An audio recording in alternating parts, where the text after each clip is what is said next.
Hey guys, this is Lara with Esports, and today we're joined by LEC Vedius from the LEC broadcast. And today we're going to be talking about their latest creative project, League's Edgiest Casters.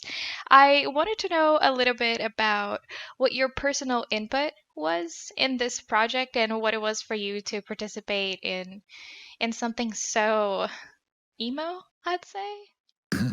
Yeah, that was the intent. Well, so my input was spitballing the idea with Dracos. I contributed to the guitar solo and the music direction. Not that the song actually changed that much, but we did make some edits to the original pitch. And then I also wrote the lyrics with Dracos. Normally, with a lot of our songs, we often use more Dracos lyrics than we do mine. As when we started, like with the very first rap battle, it was like 80% Dracos, 20% Vedi. But then as we've got like each project, we use a little bit more Vedi and a little bit less Dracos. But for this song, we actually used more of my lyrics than I think we did of Dracos's, which is a bit weird relative to what we normally do. But if it wasn't for Dracos comes up with... I'm really good at coming up with just random things. So for this project, I was trying to come up with as many like League references as possible. And some of them people may have noticed. Some of them are quite obvious, like the no armor can protect me from this pain, a trapped in a void. That was a reference to Kaiser. And Pillar of Flame is a reference to Brand. The first verse, though, people may not have realized is actually a reference to Janna. You are my guiding wind. We soared across the sky. And then a storm came. So like the storm is her alt and it separated us. So cheesy stuff like that was like, yeah, all of that stuff was me. Proud of it. I came up with a bunch too. I came up with, what was it? It's just like a crippling strike, you left me to bleed. Something you will regret opposing me, which is a reference to Darius. And one of his quotes in the game is, "You will regret opposing me." So yeah, I come up with all that crap and I just put it in a doc. And then Drake says, "Okay, we're gonna put the cheesy stuff over here for a second, and then we're gonna make something a little bit more like a song." And so he does a lot of the ideation, like how things should sound, cadence, and all that stuff. So. Yeah, a lot of the dumb ideas are mine. Dracos turns it into something that's slightly less dumb and actually sounds pretty decent. And the fact that this was an emo song as opposed to rap or even a K-pop song, did that have any influence on how much input you put into the song? I mean, partly. But both Dracos and I grew up listening to emo. But it was funny because Dracos and I had so many arguments originally about what emo was. Because like he wanted this very distinct sound and style, which I understand now.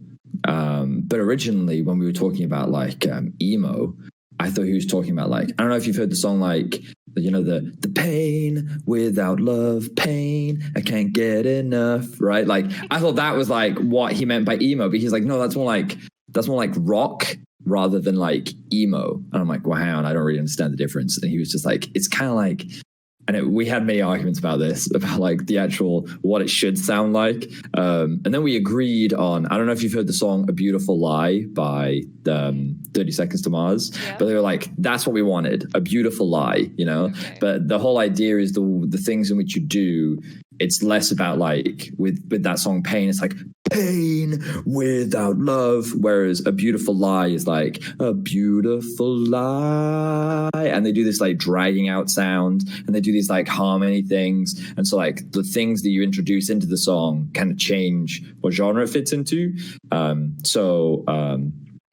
That's why we tried to add some of these like extended things, which we probably didn't end up using as much of, and I don't think we quite got the emo that Dracos actually wanted.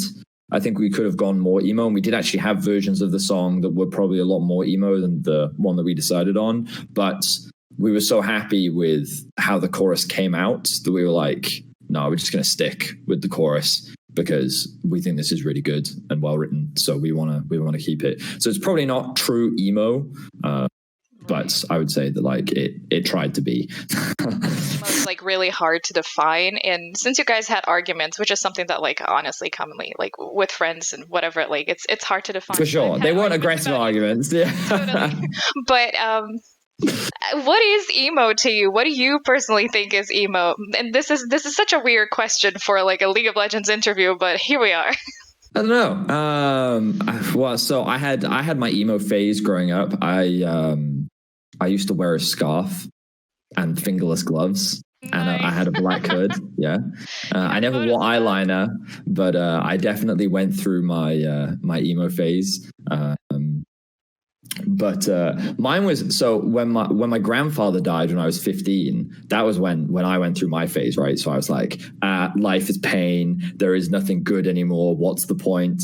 You know? And so I think that there are some teenagers, it's like, it's a style choice, but for some others, it's that, you know, you don't know how to deal with all these emotions that you're dealing with when you're that age, right? So you listen to music that just kind of speaks to you, which, as cheesy as it sounds, you're just like, oh yeah, this music understands me. And like, yeah, I would say that things like 30 Seconds to Mars were, I only listened to the one album, 30 Seconds to Mars, though, which has A Beautiful Lie and The Kill on it. The first two songs are The Attack, A Beautiful Lie, and The Kill. And I just remember those albums because I used to listen to them. As I got older, I had them on a CD in my car. But I also used to listen to like Bullet for My Valentine. I used to listen to a lot of metal. I used to listen to Trivium. And I don't think that these were emo, but these bands were like, they spoke to me, you know?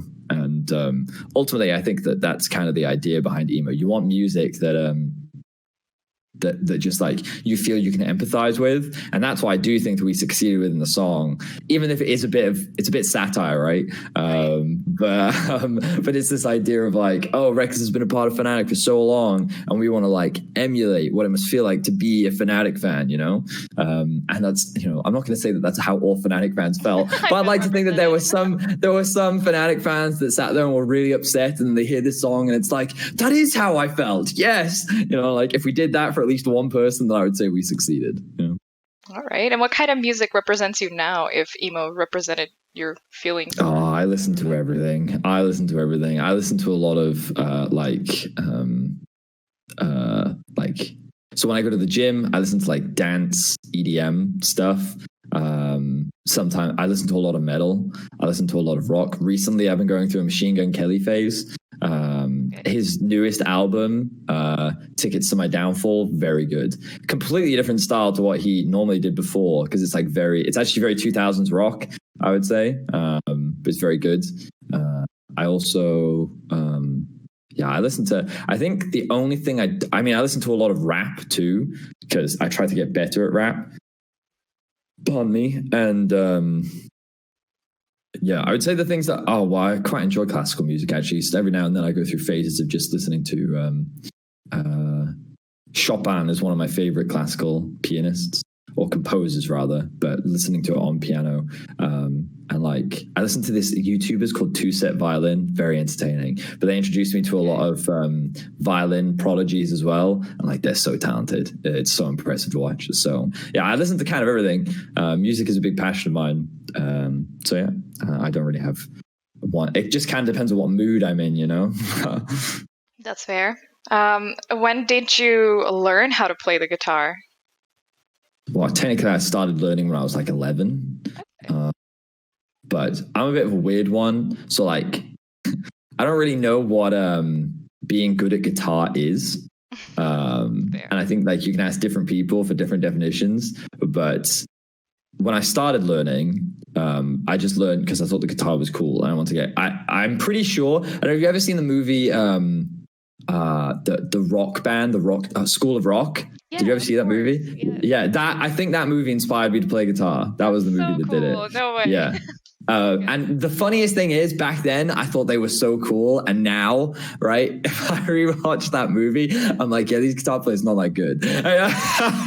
But it's like, it's so, though. That's the thing, right? It's all about perception, right? And so when I was learning guitar, I went through like the classic grade stuff, and I was learning the simple stuff, and I was like, this is a chord, this is a scale. But then I met my guitar teacher, Mr. B, and he he was my guitar teacher. He still is my guitar teacher. Fun fact. So the solo that you hear in this song, Breakfast with My Heart, I wrote with him. We got on a Discord call and then we wrote it together. And I was like, I have this habit where, your teacher?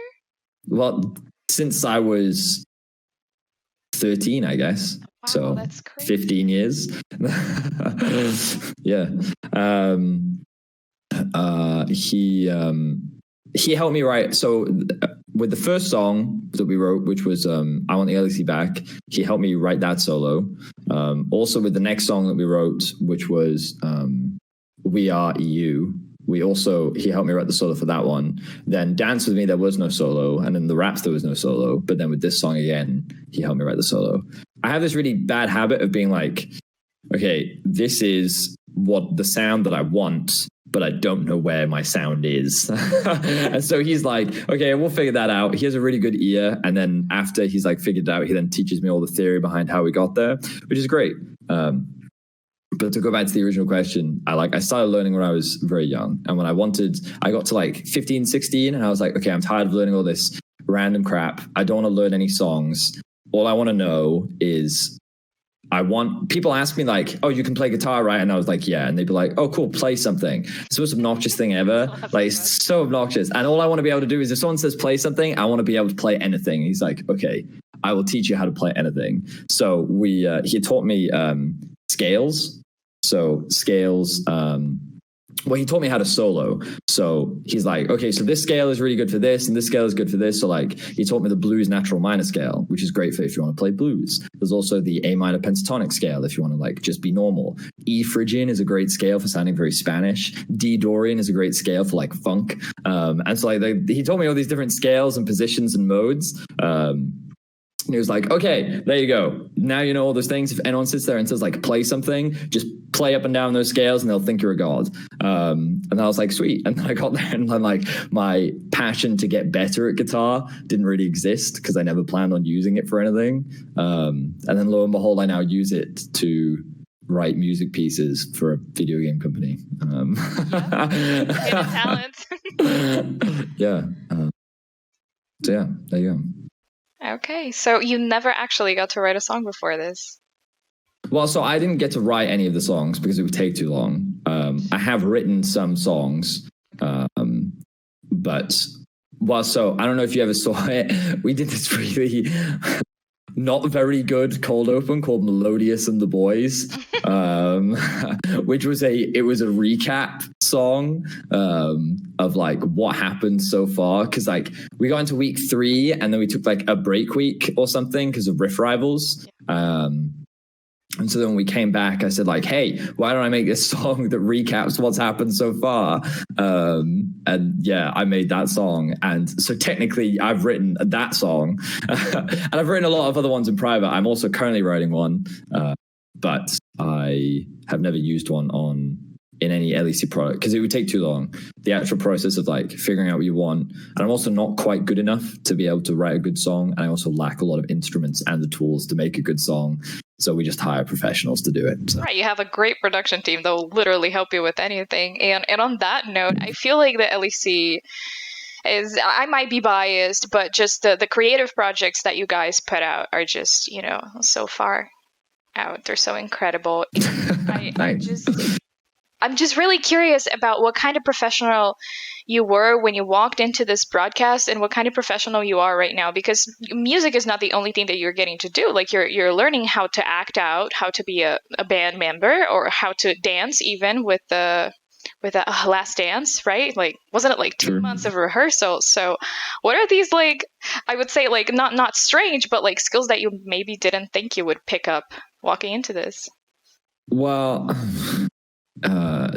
yeah, it's a really interesting question because so my mum always thought that I would be an actor, funnily enough. Yeah. I was always melodramatic growing up.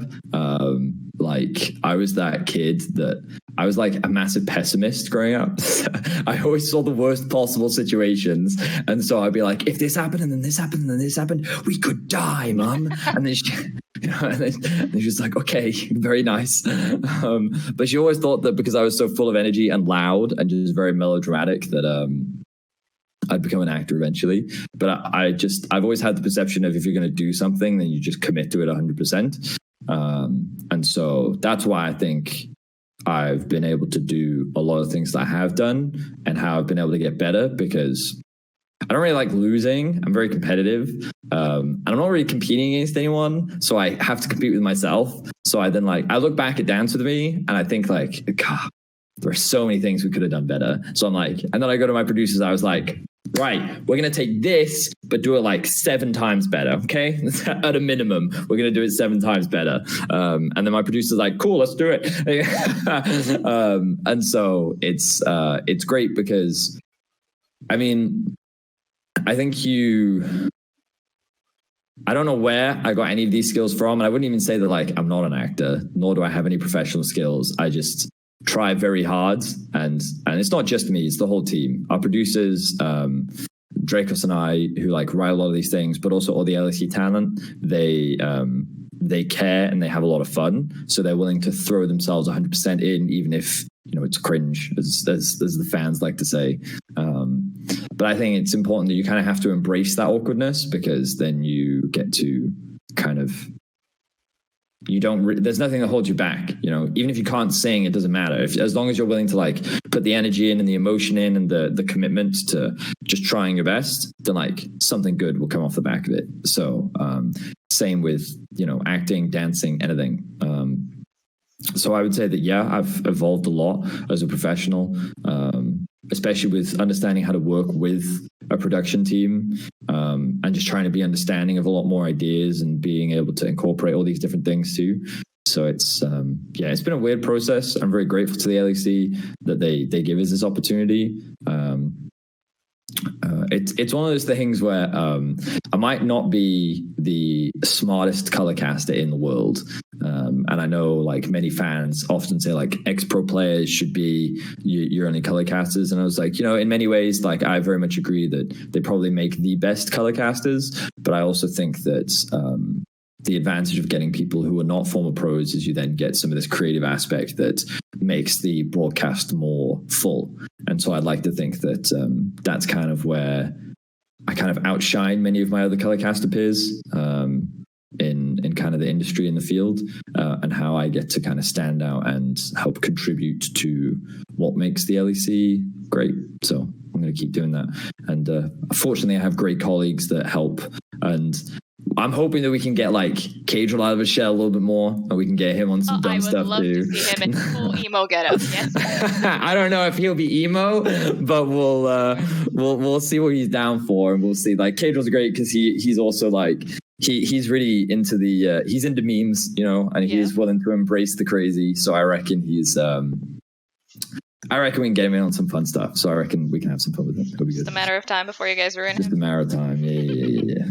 I look forward to it. And now talking about this leveling up of you as a professional, what are some of the projects that you would like to do but you haven't yet? So I really want to do metal, but Dracos doesn't want to do metal. And from a branding perspective, it's hard to do metal. And a lot of fans don't like metal. Okay. But I think that there are ways to do it, because we know Pentakill is very successful, right? And they're coming up with a new album. So yeah, I believe that they talked about releasing like a whole new set of songs. That's new to me, but that's really? Great. Maybe I hope I'm not mistaken, but I did see that along with the KDA stuff. So sweet. Yeah, I don't fully track all that stuff, but that's also just what I do internally, right? I try to keep I like to be a fan, so whenever new skins or new stuff like that gets announced, I'm like, oh, cool. But yeah, maybe we can work with them, you know, get him down to LEC, get him right LEC times Pentakill. That would be fun. That would be amazing. Would that be your dream collaboration? Not KDA, not. No, what I want to do is I want to sing with a real singer. That's what I want. That's a personal goal, but that's very egotistical. So I don't know if I'll ever get that chance with LEC. But I'm learning to sing, and I will get better. So we will one day, maybe in like 5 years, but we'll get there. That's the goal. I definitely believe it. I mean, you guys are already great at performance. And with that, thank you so much for your time and your input. And I really do look forward to all the crazy creative projects that you guys are going to come up with. Thank you very much.